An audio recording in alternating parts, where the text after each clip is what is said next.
Good afternoon, everyone. It's 12:45, and we'll try to start promptly today. Welcome to the Rock Center online at Stanford Law School virtually. It's my pleasure to welcome you to our session today. My name is Mike Callahan. I'm the Executive Director of the Rock Center for Corporate Governance here at Stanford. Before I introduce our guest and we get started, just a couple of logistics items. First, this session is being recorded, as you were just notified, and when you logged in as well. We'll do about 20 minutes or so, 20 to 25 minutes of discussion with our guest, and then open it up to audience Q&A. For the Q&A, please use the Q&A function at the bottom of your screen in Zoom to ask your questions. Type them in there. I will monitor the feed and ask the questions from the group, and we really do encourage interactive audience questions here and appreciate all of you taking the time to join us. Now I'd like to introduce my colleague, our special guest today. George Triantis is the Charles Meyers Professor of Law and Business here at Stanford Law School and an expert in the field of contracts, commercial law, business law, and bankruptcy. He was the Eli Goldston Professor of Law at Harvard before joining the Stanford faculty in 2011. In addition to his roles at the law school, Professor Triantis was the Associate Dean for Research at Stanford and faculty co-director of the Stanford Cyber Initiative from 2014 to 2017. Thank you, George, for taking the time to join us today. Thanks for inviting me, Mike. It's great to see the Rock Center focusing on bankruptcy. I feel a little bit like virologists, right? Finally, people are paying attention.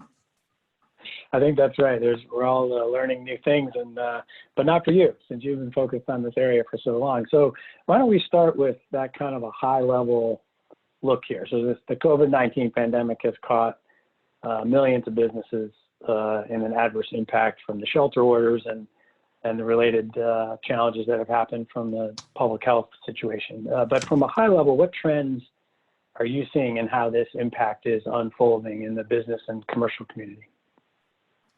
Mike, I think, let me lay out a couple of distinctions here that might be useful to answer this question and also going forward in our discussion. The one distinction that bankruptcy practitioners and scholars pay a lot of attention to is the difference between financial distress and economic distress. And that's just jargon, but let me just define those terms. Financial distress is, as you understand, it's from the financial side of things. So it's where a company is insolvent, it owes more than it owns, or that it can't meet its obligations as they become due. So because of liquidity problems, cash flow problems, and so on. That's the financial side. The economic distress is used to describe an enterprise that's not using its assets in their highest value use. And that could be because actually they should be sold or they should be closed, something like that. And you could see how they're correlated, but they don't always go together. You can have a company that is operationally and strategically very sensible, but it took on too much debt and is in financial distress. Or you could also imagine an enterprise that doesn't have that much debt and has an unwise strategy, is losing money, is incurring losses, but it's not yet in financial distress. It may later on go into financial distress. So usually when people talk about bankruptcy and its greatest purpose, and returns, it's a company that is in financial distress, and this is interfering with its ability to preserve the going concern value. So it may be in slight economic distress, but that there's an advantage to keeping the assets together, keeping the enterprise going in the face of financial distress. And bankruptcy helps in that. The other distinction is specific to the current pandemic crisis that we're in and the recession. And clearly there are many companies that are experiencing financial distress. And I'd like to distinguish between the ones where the pandemic has accelerated that distress. In other words, they were heading in that direction in any event before the end of 2019. And the second category are the ones that were doing fine, but the pandemic actually triggered the distress. And so those are the two. And so as we go forward, we want to think about, who's going to file for bankruptcy and where does bankruptcy serve its greatest purpose? If you think about maybe a 2x2 a matrix based on those distinctions. Mm-hmm. Terrific. It's interesting to think about the different aspects of this. And one of the questions I wanted to get to was, there's been a lot of comparisons drawn to what people experienced in 2008, 2009, at least from a financial distress standpoint, as the Fed and other agencies have taken action. But are there characteristics of this crisis that raise special challenges in the bankruptcy process different from the 2008, 2009 crisis? Yes, I think there are some distinctive characteristics now, and that is, as I said, the financial distress is often caused by either the company is insolvent or has a massive default on its obligations, so the creditors are coming to foreclose or to seize assets, and or it is experiencing liquidity. It just doesn't have the cash flow to meet its obligations, to pay its workers, to keep its lights on, to keep its supplies going, and so on. The first is less of a concern in this crisis because the values of assets are also depressed. You know, if you think about the retailers that have gone into bankruptcy most recently and will go into bankruptcy, and you imagine the assets they might have, and just let me be a little frivolous for the moment. They've got display cases in their stores, in their bricks and mortar stores. And if a creditor came in and seized those and sold them, or took on the lease or something like that, it just wouldn't be worth very much. So creditors do have some added incentive to work with their debtors because asset values and liquidation values are so low at this time. The problem that is triggering bankruptcy filings now is the problem of illiquidity. It's that they don't have the financing because of the overhang of their existing debt, because they're over leveraged.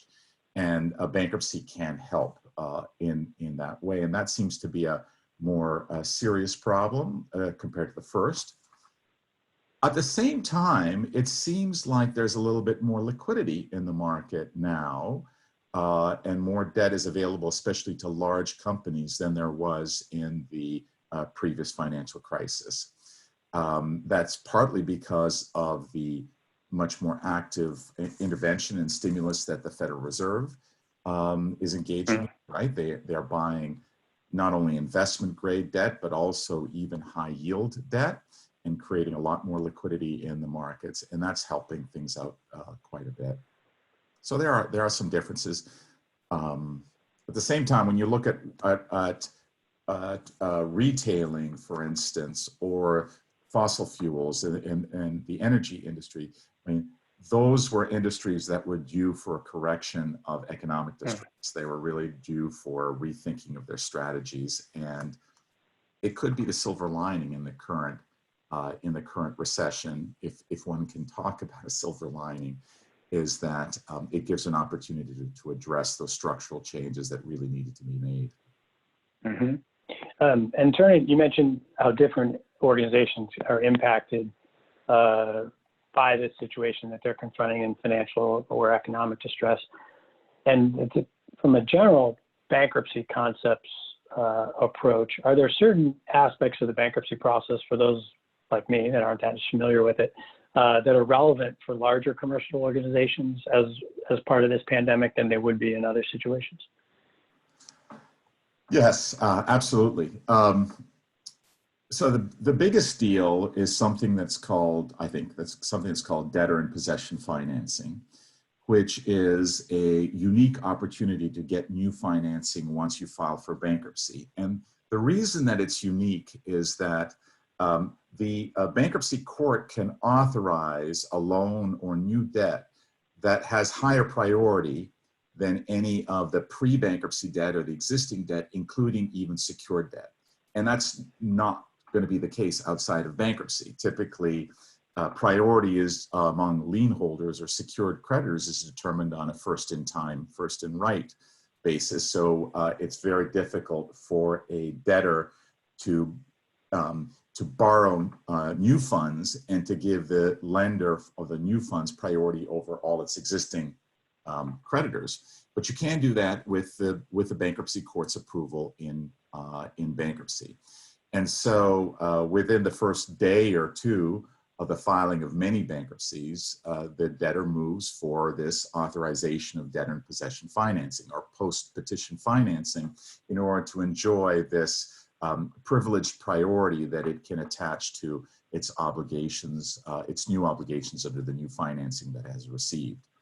That's special, and often including the debtors that have been going into bankruptcy these days, that is lined up before the debtor files for bankruptcy. They know who that lender is going to be.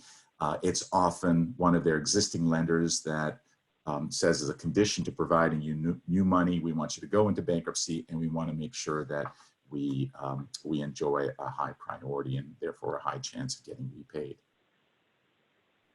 And that's a good segue to, you recently wrote a Fortune op-ed, and there are other scholars who study bankruptcy, including some here at Stanford Business School, that have talked a lot about policy reforms or bankruptcy system reforms that may be relevant to this pandemic. Could you take us through a little bit about what your concerns are and then what you think some of the reforms should look like, specifically as we confront this pandemic?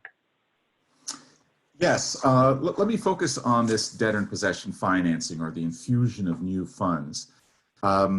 Our colleagues from the Graduate School of Business, Professors DiMarzo, Krishnamurthy, and Rao, they suggested that instead of the government providing loans in the way that they're doing in the CARES Act, that they should encourage actually companies to go into bankruptcy or invite them to go into bankruptcy and provide debtor in possession financing. Why is that? Well, because that's got the highest priority and the highest chance of being repaid going forward, whether the company survives bankruptcy and proceeds as a going concern or gets liquidated. In fact, I should just mention as a footnote that if a debtor in bankruptcy is reorganized, a condition of confirming the plan is it has to pay it off in full its debtor in possession financing. So that's why the rates of default are so low on debtor in possession financing. Well, why expose taxpayers to the risk of providing just unsecured loans when you could get this privileged position, having priority? And indeed, I want to return to the Chrysler and General Motors cases from the previous recession, but the federal government there did provide debtor in possession financing, and that protected its interest as well as giving it some leverage over the bankruptcy case. So that's the first, to sort of protect the risk that taxpayers run, which is, a very serious one. Mm-hmm. The second one is this concern, which I think is a valid concern, about if you just shovel money into companies that are in financial distress, you're not paying attention to whether they're also in economic distress. So if you shoveled money into a bricks and mortar retailer who's been losing money for the last 4 or 5 years, is not making any sense because it can't compete against internet retailers. Why are you doing that? I mean, you're just postponing the day of reckoning, and you're let alone at the cost to the taxpayers. And it has created what has been referred to by others as zombie corporations, ones that are simply surviving because they're getting the infusion of either of money from the government, or to the extent that the government and the Fed are increasing liquidity and making it easier to get new financing, they're able to survive on the availability of new financing, even through the private sector. That's not a good thing. I mean, I think that you have to attend to a crisis, but there is that saying, it's maybe too often used, never waste a crisis. And a crisis does create an environment in which you can meet needs and that have been longstanding. In fact, one of the best known finance scholars in the past, Michael Jensen, wrote in the late 1980s as justifying the leveraging that was going on because of the LBO frenzy, in the 1980s, he wrote, "This is good because it will accelerate crises. It will increase the chances that companies will go in default and will have to face their economic distress and the needs for economic restructurings, not just financial restructuring." I mean, and it's interesting, you mentioned in your op-ed that the Congress and federal action that has taken place so far has sort of avoided the fact that we have, I think one of the points you make, one of the world's most robust systems for helping financially distressed companies get back on their feet through the bankruptcy system. What do you think is behind if maybe it's the wrong word, the knee-jerk reaction to avoid the system that we have in place and pump this money into the system that you've mentioned previously, versus using our bankruptcy laws that have been there for so long? I don't know. This is a cheap shot, but it probably doesn't come from the president because he's very comfortable with bankruptcy proceedings.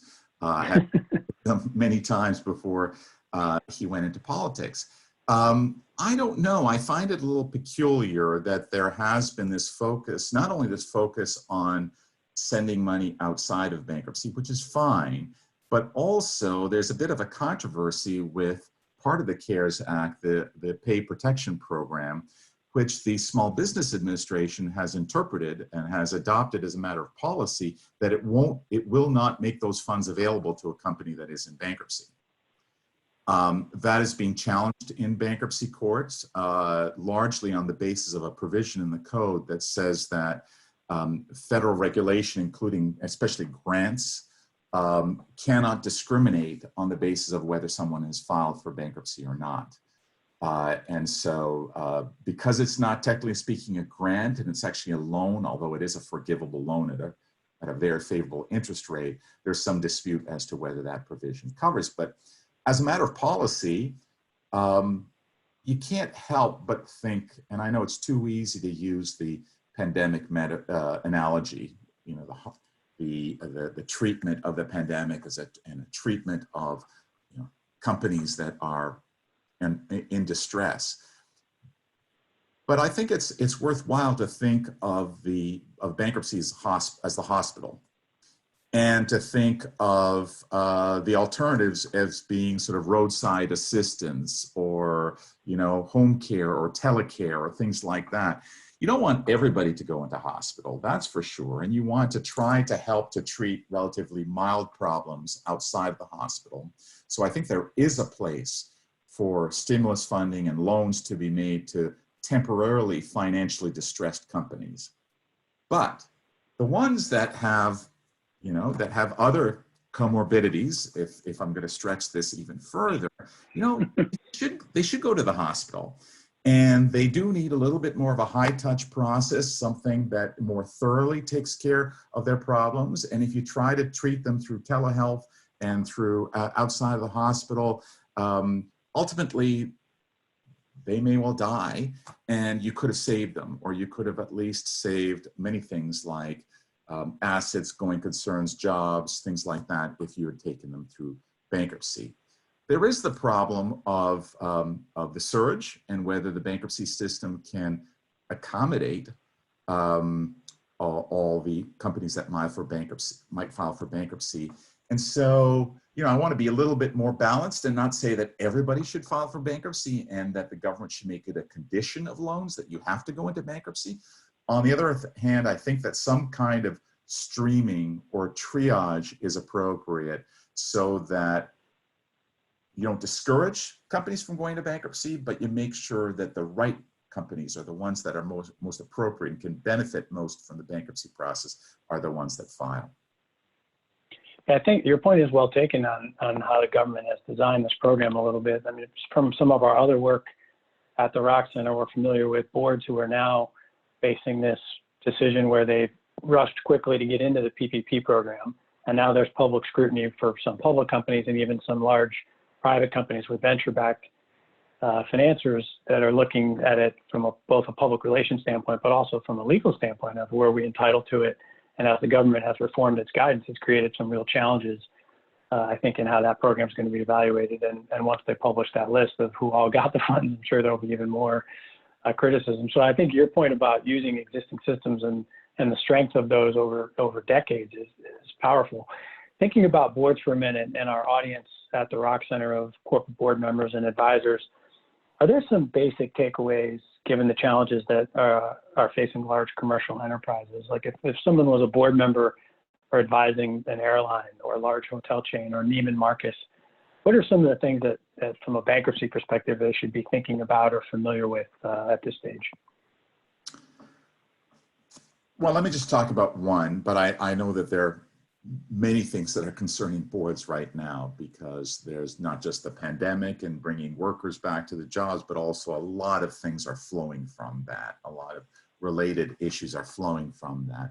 But if I can pick up on this distinction between financial distress and economic distress, I think it is a mistake that happens often in bankruptcy as well as outside of bankruptcy to treat the symptom and not the disease.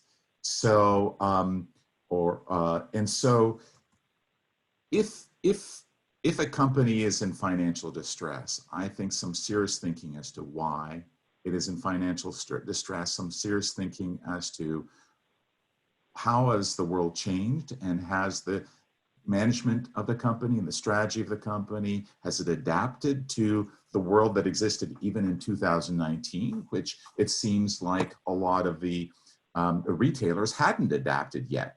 So I think even just making sure that the firm comes up to 2019 is important.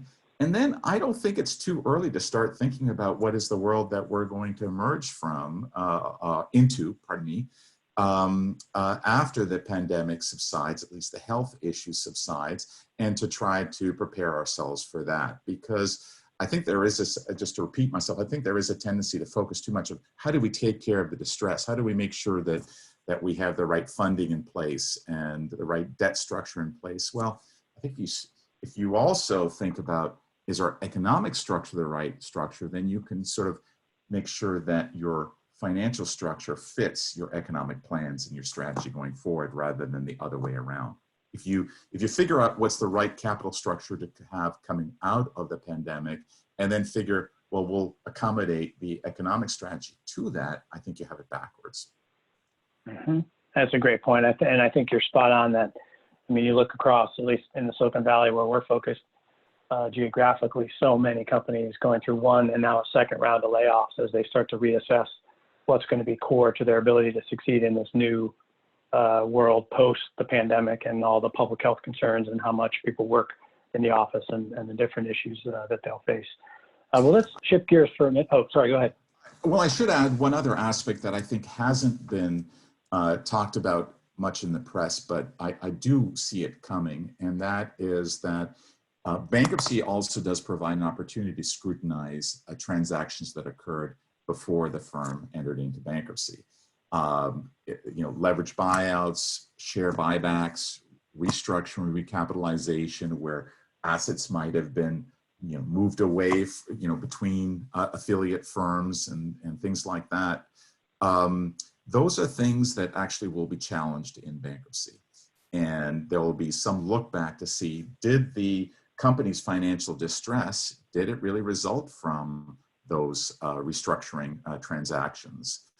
So I think that's actually going to be, we see it in J. Crew, right? J. Crew's 2017 restructuring is coming under scrutiny, but I bet you that there are going to be quite a few others who entered into 2020 with an over-leveraged balance sheet, and therefore are the first ones to go into bankruptcy and so on, that there's going to be a fair amount of look back to see, well, how were you left that way? And was there fraudulent transfer?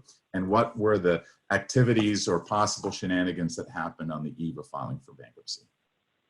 That's actually a great point. And there's a wave of debt financings, I think, happening in a variety of companies across the Valley, as well as they scramble now to kind of address liquidity needs. But how that looks 6 months from now, to your point, if they end up in bankruptcy, it's maybe a shakeout that companies that aren't as far along in their growth cycle haven't really thought about in that perspective. Yeah. That's a great point. So let's talk about a little bit about a topic particularly relevant for our California audience that I know you're following closely, which is the PG&E bankruptcy and those related proceedings. So could you give us an update on what's happening there and your thoughts on where this really sort of a unique process so far is headed towards? Sure. Well, where it is, it actually looks fairly good, because the vote on PG&E's reorganization plan was held on last Friday, and the company reports that it was accepted by all but one, I think, of the classes.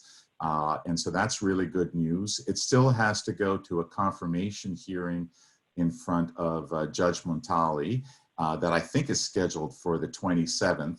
And there's still going to be objections to the plan. There may be some difficult ones, but I can't think that they're insurmountable given the imperative that the plan actually go through and that the company emerge from bankruptcy. There is a June 30th deadline if PG&E wants to participate in the wildfire fund that was created by the legislature.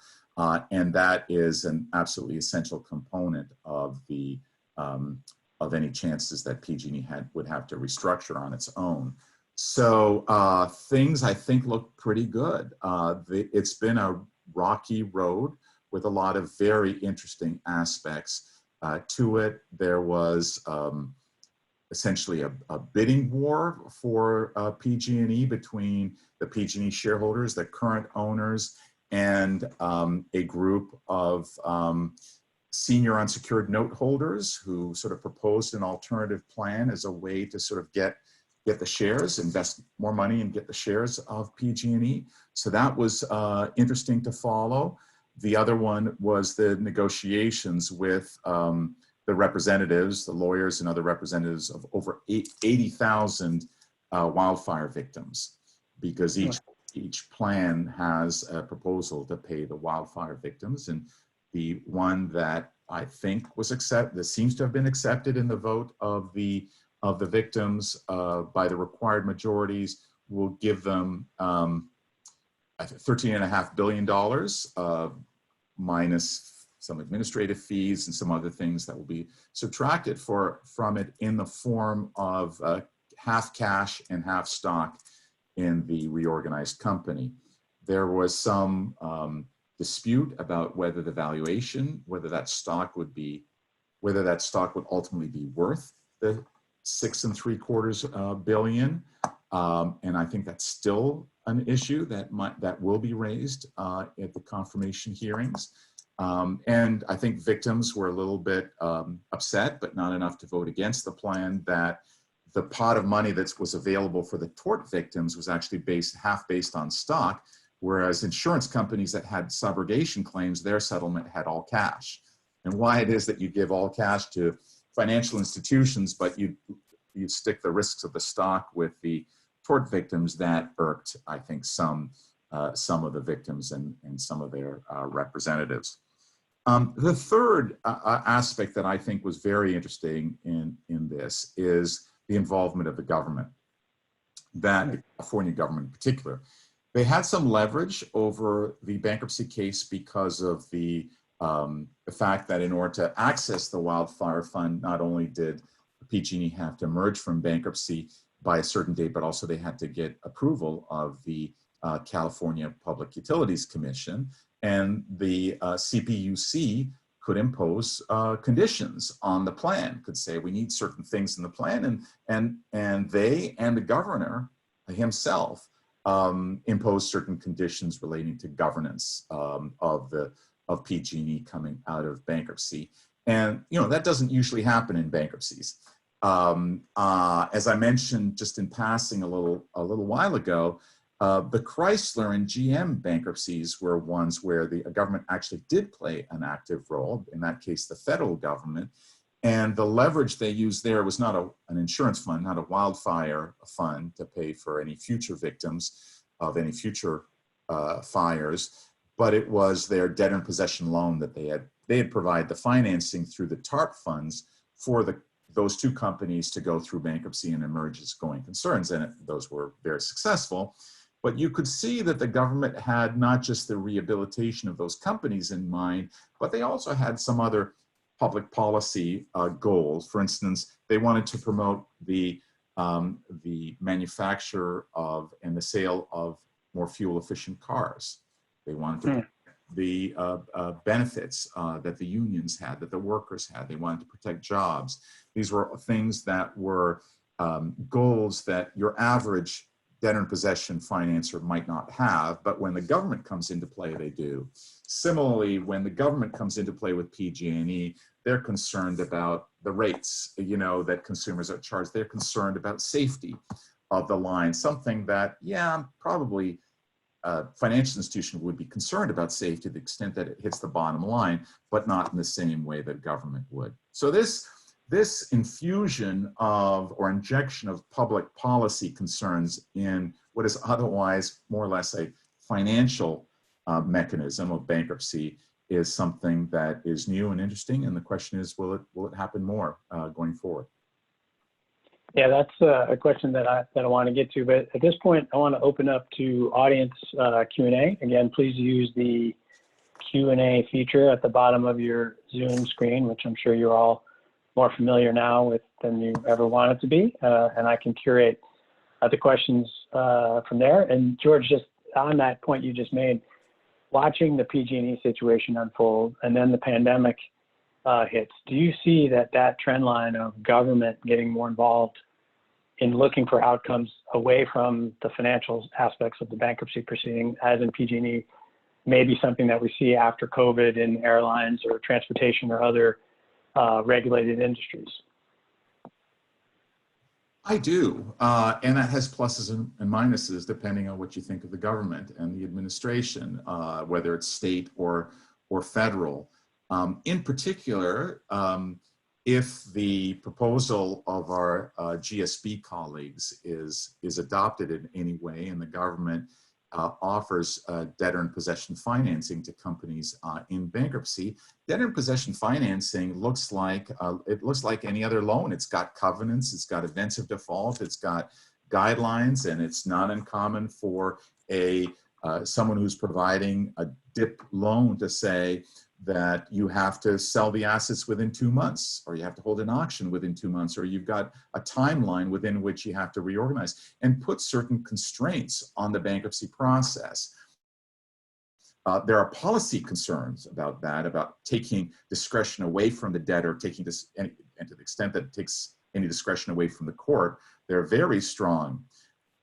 But you could see a publicly spirited DIP lender like the government saying, well, to use the example of the Paycheck Protection Program, or what other countries are doing, saying, we'll provide you with X $million of debtor in possession financing, but you have to use the following amount to pay workers, or you have to agree not to lay off any workers, because even if laying off workers is in the interest of that particular company, it's not in the interest of the community and of the economy as a whole, because of the externalities that are going to be borne by the economy as a whole, which after all, the government is legitimately concerned about.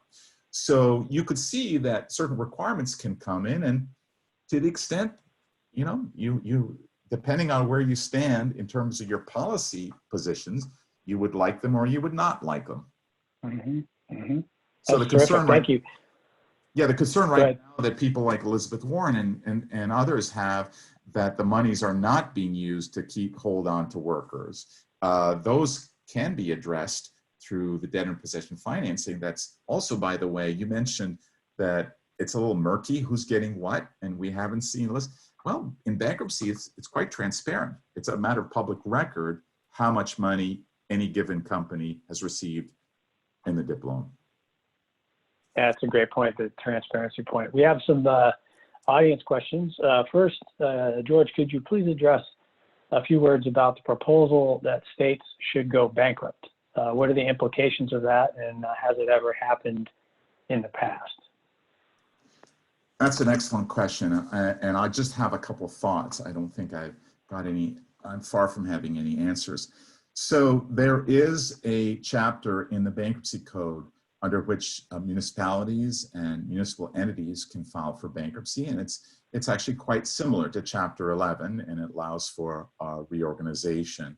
There's nothing in the Bankruptcy Code that provides for states to file for bankruptcy, and therefore, if it literally is going to be a bankruptcy, as in under the federal bankruptcy laws, then there has to be an amendment to presumably a new chapter in the Bankruptcy Code in order to accommodate that.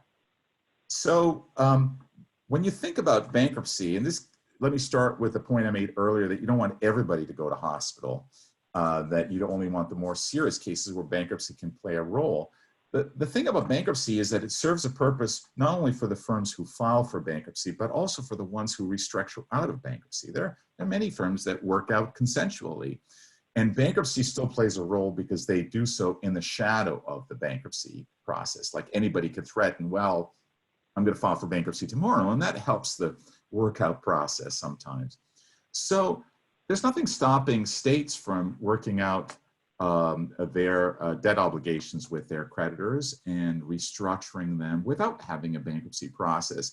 In fact, in the commercial side of things, one reason that you would file for bankruptcy is because of the automatic stay that prevents creditors from seizing assets. And well, states can prevent their creditors from enforcing their claims in that way. There is no, enforcement mechanism in that way. And so, whereas with a commercial entity, you might say, well, you need the stay in order to give the debtor the breathing space to restructure.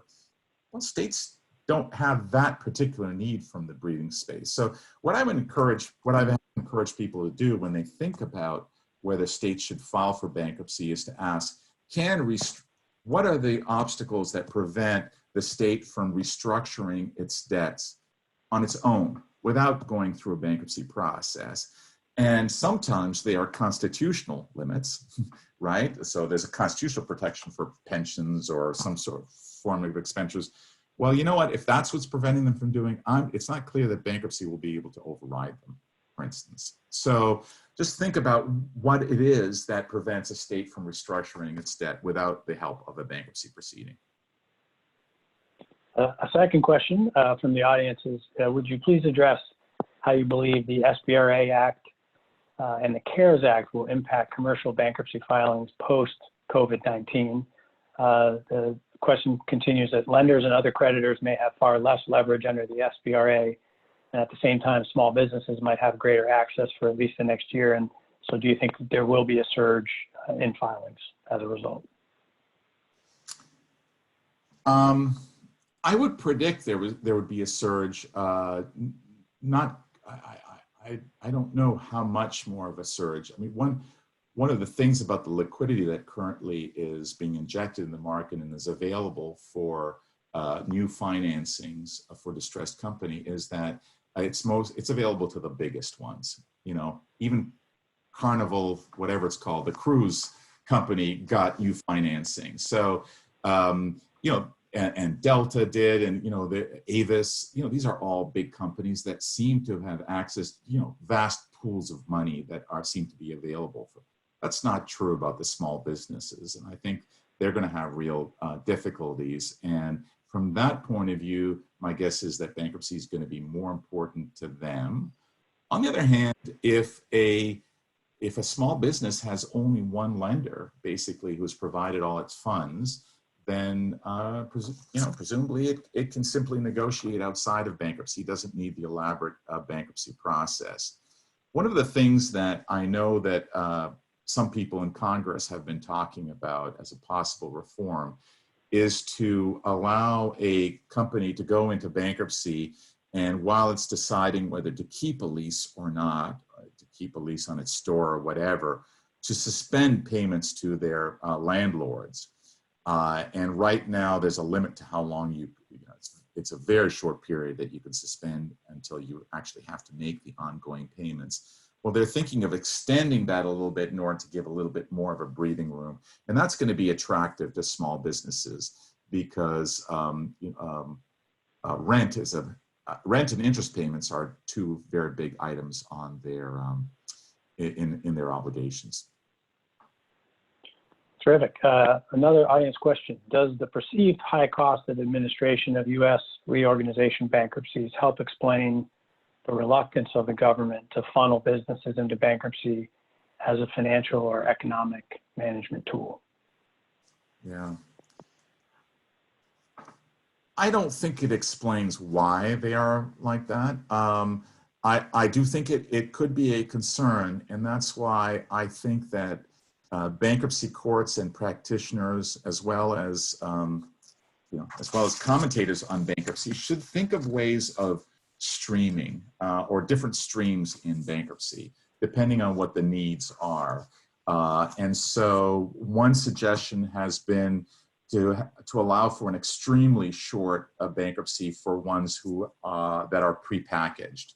A prepackaged bankruptcy is where not only has the debtor entered into negotiations with some of the lenders, but actually has obtained commitments from enough of the creditors that it knows it has enough votes to confirm a plan across its different classes.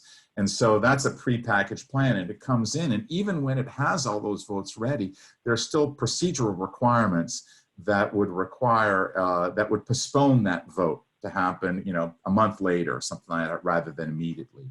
And so one proposal that's out there is to, as long as the debtor has followed more or less what those procedural steps were before it filed for bankruptcy, to allow it to go in and out of bankruptcy very, very quickly, and to reduce the amount that it consumes court and other resources in bankruptcy. So that would be one thing. And I think there are other procedural,